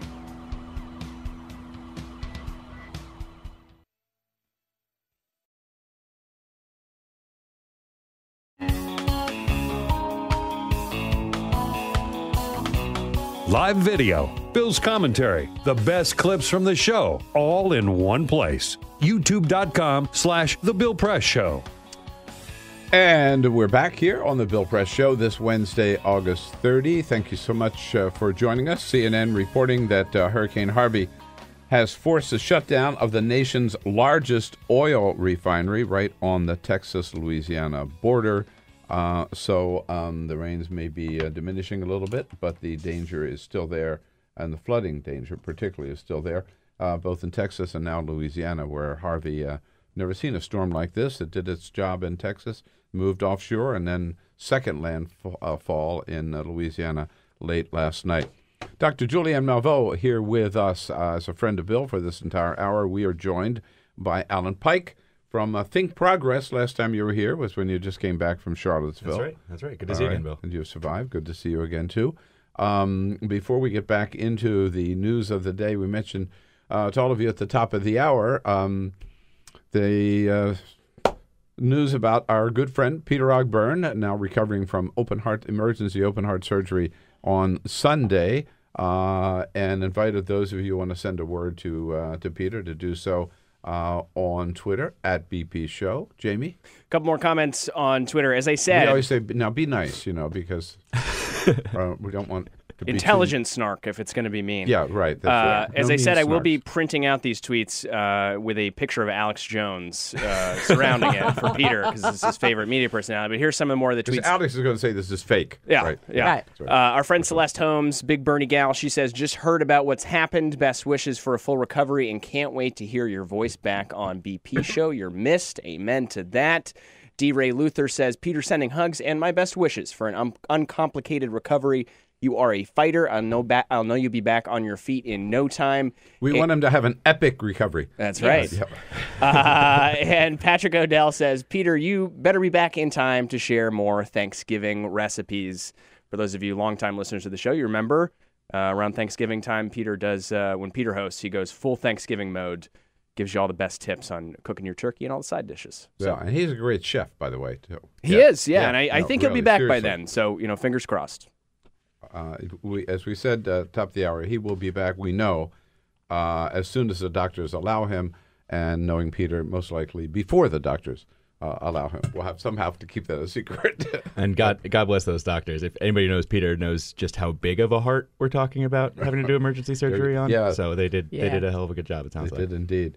So, what is Alan? What is one of the things that Dr. Malveaux and I haven't gotten into yet is that the Trump administration trying to undo everything that President Obama did while he was president. The Trump administration, the latest is an executive order signed by the president last week that says, forget about the Pentagon not being able to sell excess military equipment to police departments. Yeah. Now you can sell them anything you want. Yeah. Tanks, drones, which really speaks bombers, to a country whatever. being, I know you address a question, Alan, but just it's a country being at war with itself. So in contrast to what we talked about in the last half hour about the American spirit around Harvey, I mean, how dare they sell the same stuff we use on foreign enemies to go into inner cities? And you saw that, in Ferguson. We've seen it time and again. Yeah. Who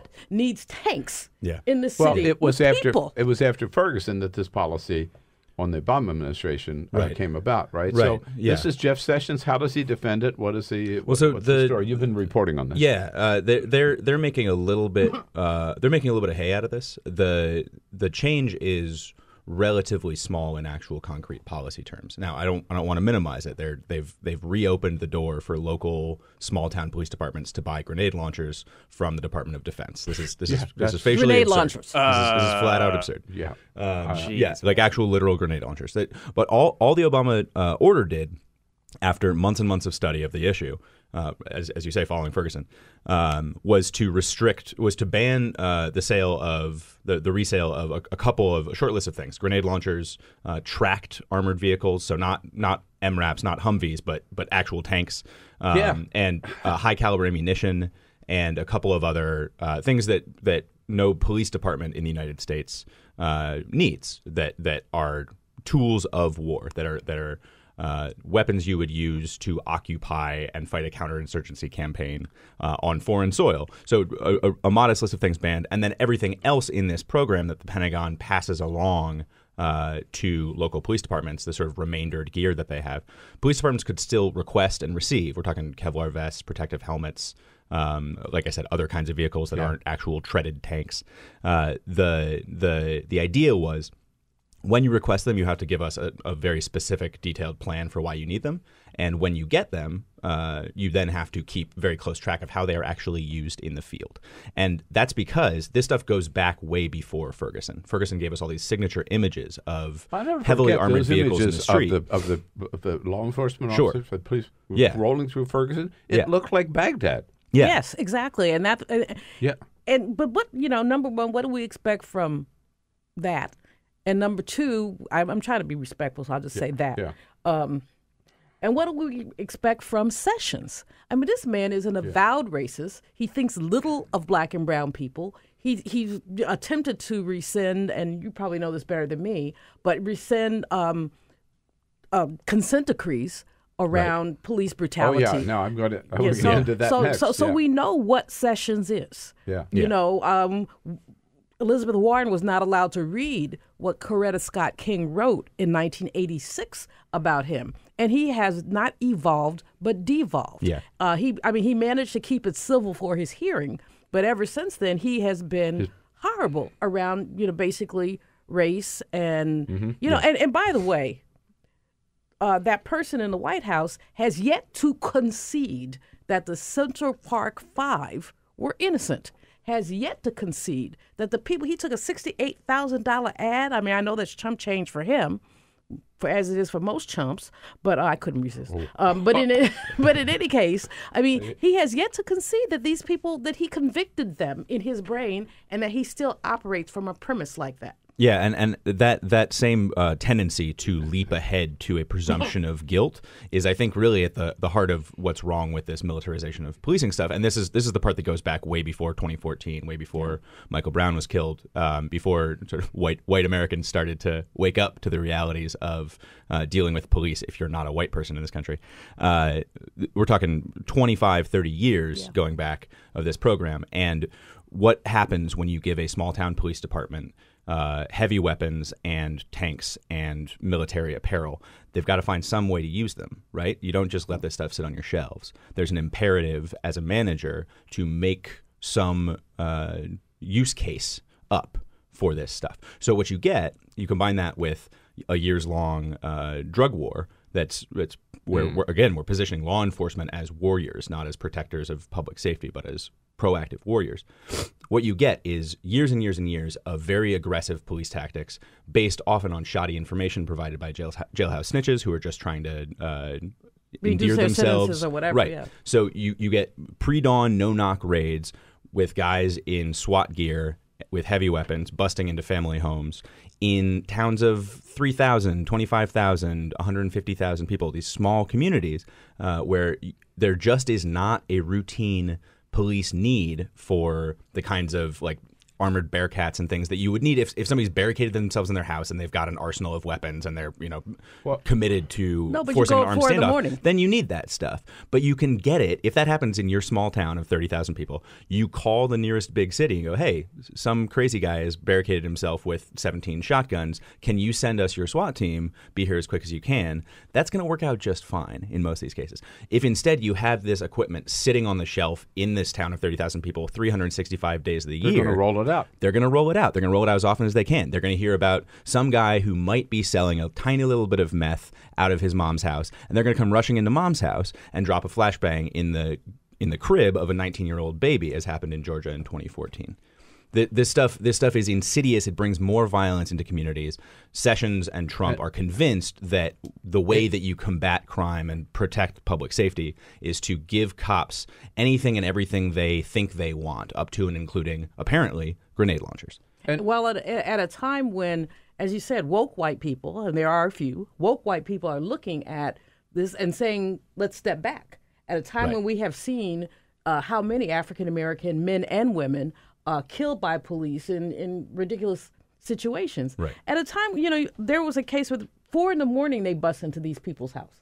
4 a.m. Everybody sleep, because that's what people do at 4 a.m. It was a wrong address. It was a wrong address. And there are no apologies. It's just, oh, well. Yeah, You know? They become agents of chaos. When you cast police in that role, they become agents of chaos. And I don't think many people go into the police academy wanting to do that work. I think a lot of people join the military wanting to do that work. But those are intended to be separate institutions with separate goals and separate tactics. And doesn't the presence of this equipment just further inflame tensions, particularly between the community and the police department? I would assume so. I think that got to. It certainly does. And even more than that, and more importantly, with relationships between, especially the African American community, the level of distrust between the African American community and so-called law enforcement officers is extremely high. And it's only heightened. When you tell a story about someone busting into a little old lady's house at 4 a.m. and everybody sleep, right. That didn't happen next door to me, but it makes me, apprehensive. Mm-hmm. And so when something happened to me very recently, and well, anyway, long story short, but these police officers came to my front door. I wouldn't let them in. I told her, I am not letting 3 white men in my house, period.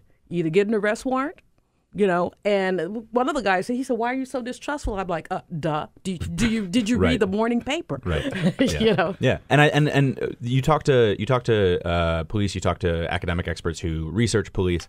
There is a genuine sense of alarm and anger and indignation within the policing community about that exact distrust. And there's a lot of work that needs to be done to get police officers and the people they are supposed to serve talking to one another again and addressing this stuff and facilitating some kind of understanding of why it is that you're so hostile toward us when we think we're just trying to do our jobs. We're getting the opposite of that for at least the next 3 years, and I'm worried the next 7. Now, one step toward that, if I can just one step toward that is that again, previous administration, the Justice Department directed the Justice Department to work with local police departments and get together with the community and come up with look at honestly racial profiling on the part of the police department and come up with some new rules and some new guidelines. And several cities did this successfully. Yeah. And Jeff Sessions, again, one of the first things he did was, no, you don't have to do that anymore. And if you have adopted any program, I think like Baltimore was one example, you don't have to follow it. You can throw it away. Right? I mean, so these are court-backed, court-enforced agreements, and that makes it sound like there's a judge sort of looming over your shoulder, like forcing you to do it every day. But as you say, the idea is the DOJ investigates, documents a pattern of behavior and rights abuses by a police department, if there is one, and then you get everybody at the table and spend a long time hammering out, okay, what is a practical, enactable solution, remedy to these abuses look like, and how can we get there? And then usually you spend several years doing that with, if you need it, a judge coming in and saying, hang on, you're not meeting the goals here, you've got to do X, Y, and Z. And Sessions has undone all of that. Sessions has backed off of those processes where they exist. He doesn't have really the authority to unilaterally just rip them up, because again they're housed within the federal court system, but he can starve them of resources. He can see to it that, and it's certainly not a priority. He's not sending his best people to it's not hearings a priority about them. For this. It's not a priority. No. And where there were cities where the investigation had just finished and a consent decree had not been entered into, right. Sessions has abandoned that effort entirely. So yesterday, the Attorney General of Illinois, Lisa Madigan, filed her own lawsuit in federal court seeking court oversight of the Chicago Police Department. She is trying to get a consent decree basically without the Department of Justice's help, which is a large lift for a state attorney general. There's no legal reason why she won't be able to do it. It remains to be seen if there will be any practical change in how effective it is. But they've left people to fend for themselves. And these efforts, right? In Chicago, Baltimore. Extremely important in terms of hopefully reversing policies and practices of police departments. And these are cities where you have had extreme problems. Yes. Freddie Gray, we can talk about that. We can talk about the young man, and I've forgotten his name, who was killed, and the Chicago police lied. Laquan McDonald, Yeah. So these are cases where we've had extreme cases. Where in Chicago, they found a pattern and practice of lying, with police just lying about what went on. Part of the challenge is the thin blue line where they never tell on each other. So, and that's why the distrust is there when you talk about, is that if they know they're wrong, excuse my ebonics, they know they're wrong, but they just will not behave that way. Lisa Madigan is really a shero. She is truly, a progressive thought leader in terms of the work that she's doing. I've had the privilege of being in her company with Reverend Jackson and some others, and she really, really gets it. But the fact is that when you recede from these agreements and understanding that you have to see the movie, well, maybe you don't have to see it, but the movie Detroit raises a whole lot of issues about police brutality. Many of these northern police forces, and Oakland, California is an example, early on recruited from the South. So they recruited from places where you already had racists. Baltimore was the case. Chicago is the case. I know this is 50 years out, but still, that legacy is there, where the thought pattern is guilty until proven innocent. If you are of color, then there is something wrong. The origins of the Black Panther Party were that people were following police officers and recording their interactions with community people, because people and also standing by with shotguns in their hands, watching the cops. Empty shotguns. Often, let's be clear. Yeah, empty shotguns. I say that not to condemn. I think that was a huge part of what made the Panthers effective. It's also a huge part of what got Ronald Reagan freaked out about guns enough to enact was at the time the most sweeping gun control law in any northern state. But the Black Panther Party was a very effective organization in terms of raising this series of issues, as were many other organizations. Receding from the notion that police need to be monitored essentially tells entire communities that you have no rights. So you could take down the statue of Roger Taney in Baltimore if you want to. But basically, the Dred Scott decision is alive and well under Jeff Sessions, that blacks have no rights that whites are bound to respect. You mentioned Lisa Madigan and taking this on. It's one more case where, under this administration, we see the responsibility and the leadership shifting to the states, like climate change. Jerry Brown has said, and other governors too, but particularly Jerry Brown, we don't care what Donald Trump says about Paris. We're not going to back off, right? We're going to continue.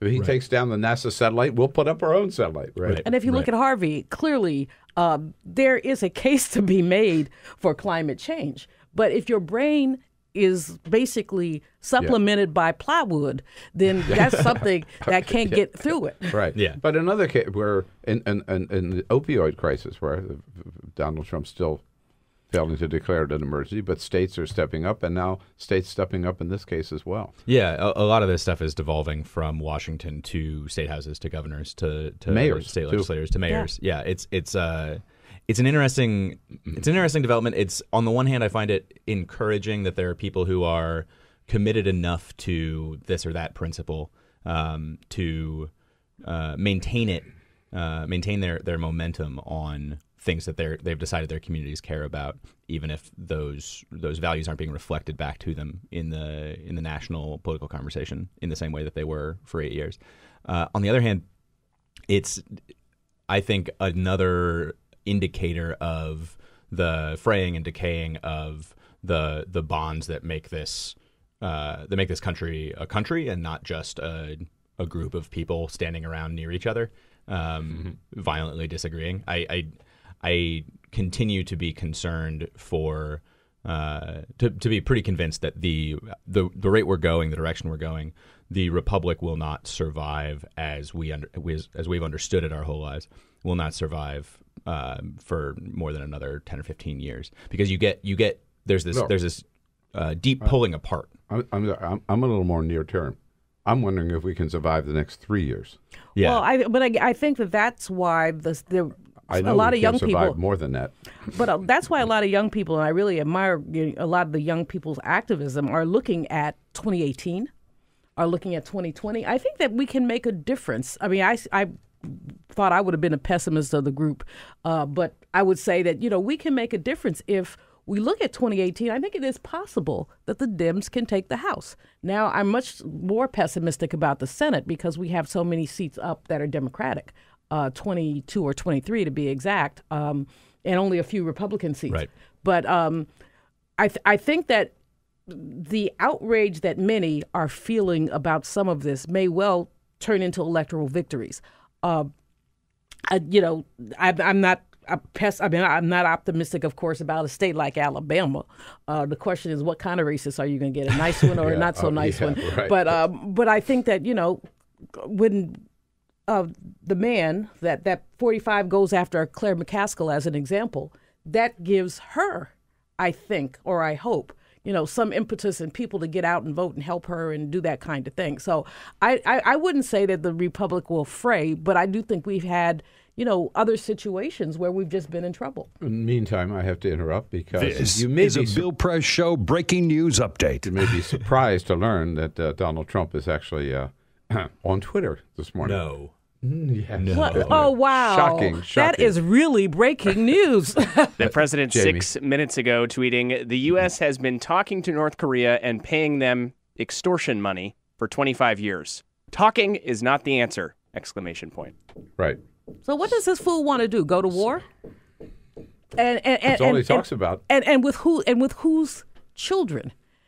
And with, I mean, we can't afford a war, not only monetarily but also strategically. We haven't been paying that man. I truly tell you, Bill. I mean, I'm not speechless. I'm just trying to be. Yes, ladylike. Yes, thank you. But it was maybe 4 days ago that Donald Trump said, "I respect the fact that now North Korea respects us because they know how serious we are and they know we mean business." Since then, North Korea shot off another 4 missiles. He's just got an incredibly short attention span and short memory, and very low ability to understand fundamental core facts of any given case in which he gets himself involved. My understanding is that the reason we've been relying on diplomacy or paying a ransom, if you're amenable to Trump's framing, is that 20 million people in Seoul will die in minutes. Yes, we know that as of right now, they can't reach the continental U.S. with nuclear weapons. They can kill tens of millions of people in a close ally, the United States, their direct neighbor. I have to correct you. They can reach the continental United States now. Did you? It's I have seen people arguing it each way on whether they could actually pull it off. Right. Certainly, depends on the trajectory, if you will, of the missile. But certainly they could wipe Guam out.